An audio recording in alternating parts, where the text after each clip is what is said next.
Wait a minute. If you're fat, you can fat shame somebody else? I guess you can. I guess you can. Uh, I I got two buddies that are both dark skinned. They would make dark skin jokes about each other, which I had never seen before. Usually, it's one guy talking about the dark skinned dude, and he's not dark skinned. He's either like brown like me or lighter. I'd never see, so I guess it can be done.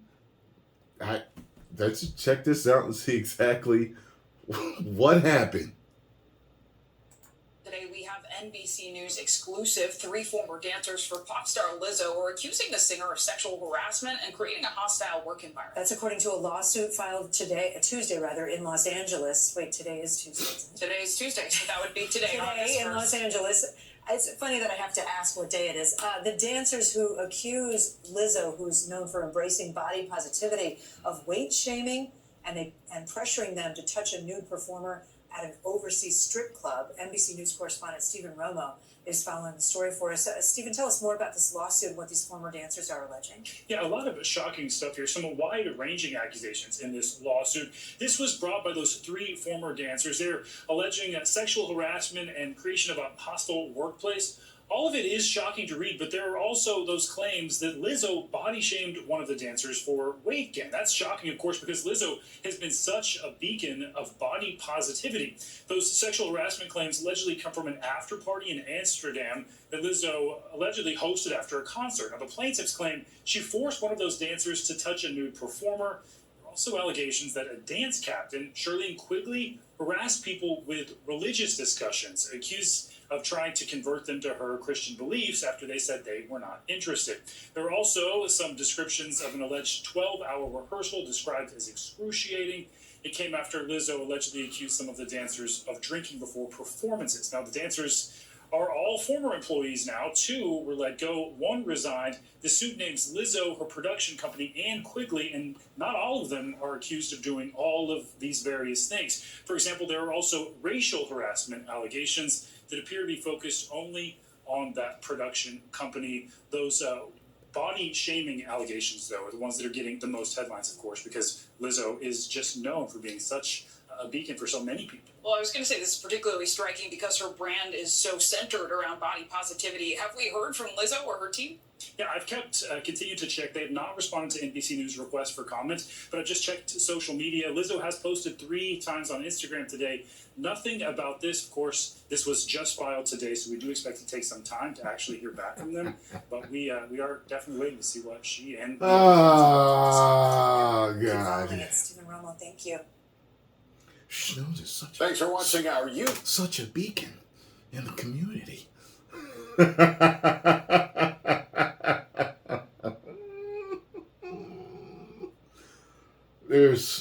There's a lot of jokes that can be made right now. Like, just so many jokes about everything that they were saying. First off, you ain't supposed to force nobody to touch nobody naked. That's, I could never imagine going to a strip club and making my boy touch a girl, the stripper's butt. Go ahead, touch it, man. Touch it. I don't know if that's how it went down, but there's a whole lot of pot calling the kettle black jokers out there. Like one of the biggest jokesters I know from my hometown was one of the ugliest dudes I'd ever seen in my life, and to this day he's still like that. Like, people talk about him behind his back all the time. Like, yo, the way he looked, he got no business running his mouth about nobody else. Till this day, he's the same way. I don't even deal with him because he's always kicking somebody's back in. I was cool with him over the years from time to time. And he would have stuff to say, and I'm like, man, it's like you decide to go hard on him, you could destroy him. You know what I mean? So I figured just leave him alone.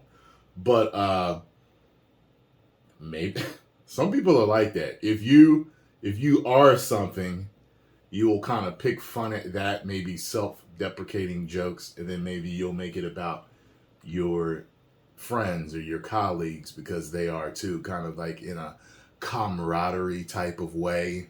You know what I'm saying? And I could get that. But some people ain't cool with it. Like, if you have self-deprecating humor because you're overweight or whatever it is, someone else may not make those type of jokes. You got what I'm saying? So to them, it could be an insecurity that's really going to hurt them. I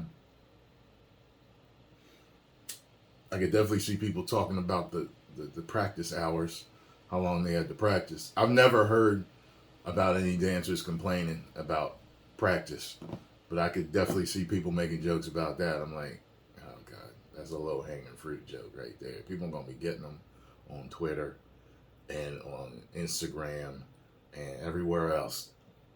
But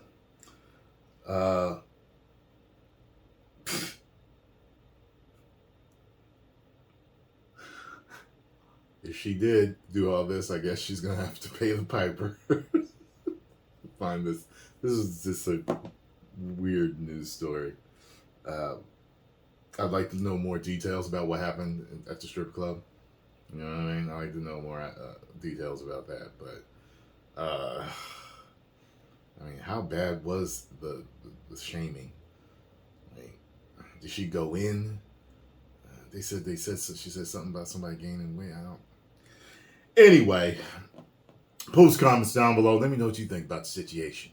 If you enjoyed my thoughts, well, make sure you hit the like button, subscribe, and share.